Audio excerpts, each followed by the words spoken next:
ಜನಶ್ರೀ ನ್ಯೂಸ್ಗೆ ಸ್ವಾಗತ. ನಾನು ನಿತಿನ್ ಮಂಜುನಾಥ್. ಹಾವೇರಿಯಲ್ಲಿ ಎಸ್ಎಫ್ಐ ವತಿಯಿಂದ ಬೃಹತ್ ಪ್ರತಿಭಟನೆ, ಘಟಿಕೋತ್ಸವ ಕ್ಯಾಂಪಸ್ನಲ್ಲೇ ನಡೆಸಲು ಆಗ್ರಹ. ಹಾವೇರಿ ಜಿಲ್ಲೆಯ ವಿಶ್ವವಿದ್ಯಾಲಯದ ಎದುರು ಇಂದು ಸ್ಟೂಡೆಂಟ್ ಫೆಡರೇಷನ್ ಆಫ್ ಇಂಡಿಯಾ ಸಂಘಟನೆ ವತಿಯಿಂದ ಬೃಹತ್ ಪ್ರತಿಭಟನೆ ನಡೆದಿದೆ. ಹಾವೇರಿ ವಿಶ್ವವಿದ್ಯಾಲಯದ ಮೊದಲ ಘಟಿಕೋತ್ಸವವನ್ನು ಕ್ಯಾಂಪಸ್ನಲ್ಲಿಯೇ ನಡೆಸಬೇಕು ಎಂದು ಸಂಘಟನೆ ಒತ್ತಾಯಿಸಿದೆ. ಹೊರಗಿನ ಸ್ಥಳದಲ್ಲಿ ಕಾರ್ಯಕ್ರಮ ಆಯೋಜಿಸಿರುವುದರಿಂದ ವಿದ್ಯಾರ್ಥಿಗಳಿಗೆ ಅನಾನುಕೂಲವಾಗುತ್ತೆ ಅಂತ ಪ್ರತಿಭಟನಾಕಾರರು ಅಭಿಪ್ರಾಯಪಟ್ಟಿದ್ದಾರೆ.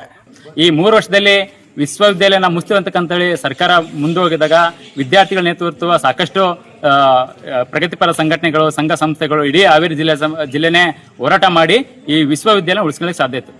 ಇಷ್ಟೆಲ್ಲ ಆದ ನಂತರ ಇಲ್ಲಿರ್ತಕ್ಕಂಥ MLAಗಳು, MP ಗಳು ಮತ್ತು ಇಲ್ಲಿ ಜಿಲ್ಲಾ ಉಸ್ತುವಾರಿ ಸಚಿವರು ಕೂಡ ಹಾವೇರಿ ವಿಶ್ವವಿದ್ಯಾಲಯಕ್ಕೆ ಅನುದಾನ ಕೊಡಬೇಕು, ಮೂಲಭೂತ ಸೌಲಭ್ಯಗಳನ್ನು ಒದಗಿಸಬೇಕಂತೇಳಿ ಈ ಮೂಲಕ ನಾವು ಅನೇಕ ಬಾರಿ ಒತ್ತಾಯ ಮಾಡಿದ್ವಿ.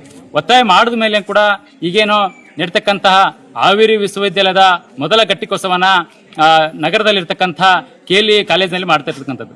ಅದನ್ನ ನಾವು SFI ವಿದ್ಯಾರ್ಥಿ ಸಂಘಟನೆ ಮತ್ತು ಕ್ಯಾಂಪಸ್ ವಿದ್ಯಾರ್ಥಿಗಳು ನಮಗೆ ತುಂಬಾ ವಿರೋಧ ಇದೆ. ಯಾಕಂದ್ರೆ ಕಾಲೇಜಿನಲ್ಲಿ ನಮ್ಮ ಯೂನಿವರ್ಸಿಟಿ ಕ್ಯಾಂಪಸ್ ಅಲ್ಲಿ ಏನೇನು ಸಮಸ್ಯೆಗಳು, ಗೆಸ್ಟ್ ಟೀಚರು ಮತ್ತು ಕಾಯಂ ಉಪನ್ಯಾಸಕರು ಮತ್ತೆ ಇಲ್ಲಿ ಸಿಬ್ಬಂದಿಗಳ ಕೊರತೆ, ಇಲ್ಲಿರ್ತಕ್ಕಂಥ ಮೂಲಭೂತ ಕೊರತೆಗಳು, ಮತ್ತೆ ಇಲ್ಲಿ ಸರಿಯಾಗಿ ಬಸ್ಸಿನ ಸಮಸ್ಯೆಗಳಿಲ್ಲ.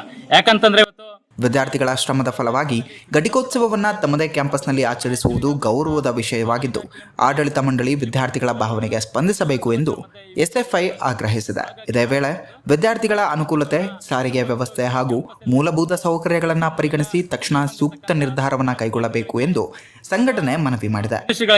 ಇಲ್ಲಿ ಜನಪ್ರತಿನಿಧಿಗಳಿಗೆ ಅಥವಾ ಸರ್ಕಾರಕ್ಕೆ ಕಣ್ಣು ತೆರೆಸಿದಂಗಾಗುತ್ತಾ? ಯಾಕಂದ್ರೆ ಇಲ್ಲಿ ಏನ್ ಸಮಸ್ಯೆಗಳಿದಾವೋ ಈ ಸಮಸ್ಯೆಗಳ ಪರಿಹಾರ ಮಾಡ್ಲಿಕ್ಕಾಗುತ್ತಾ? ಯಾಕಂದ್ರೆ ಕಳೆದ ಬಾರಿ ನಾವು ಹೋರಾಟ ಮಾಡಿ ಈ ಒಂದು ರಸ್ತೆಯನ್ನ ಸರಿಪಡಿಸಬೇಕು ಮತ್ತು ನಗರ ಸಾರಿಗೆ ಪ್ರಾರಂಭವಾಗಿ ಏನೋ ಸರ್ಕಾರಿ ಇಂಜಿನಿಯರಿಂಗ್ ಕಾಲೇಜಿಂದ ಹಾವೇರಿ ವಿಶ್ವವಿದ್ಯಾಲಯ ರೌಂಡ್ ಆಗಿ ಒಂದು ನಗರ ಸಾರಿಗೆ ಹೋಗ್ಬೇಕಂತೇಳಿ ಬೇಡಿಕೆ ಇಟ್ಟಿದ್ವಿ. ಇವತ್ತಿನವರೆಗೂ ಆ ಬೇಡಿಕೆ ಈಡೇರ್ತಿಲ್ಲ. ಈಗಾದ್ರೆ ವಿಶ್ವವಿದ್ಯಾಲಯ ಅಭಿವೃದ್ಧಿ ಆಗೋದು ಯಾವಾಗ? ಹಾಗಾಗಿ ಕೂಡಲೇ ಈ ಒಂದು ಘಟಿಕೋತ್ಸವನ ಕಾಲೇಜ್ ಕ್ಯಾಂಪಸ್ ವಿಶ್ವವಿದ್ಯಾಲಯ ಕ್ಯಾಂಪಸ್ ಅಲ್ಲೇ ನಡೆಸಬೇಕಂತೇಳಿ ಈ ಮೂಲಕ ಆಗ್ರಹ ಮಾಡ್ತಾನೆ. ಬಸವರಾಜ್, SFI ಜಿಲ್ಲಾಧ್ಯಕ್ಷರು, ಹಾವೇರಿ. ಇದೇ ರೀತಿಯ ನಿರಂತರ ಅಪ್ಡೇಟ್ಗಳಿಗಾಗಿ ನೋಡ್ತಾ ಇರಿ ಜನಶ್ರೀ ನ್ಯೂಸ್.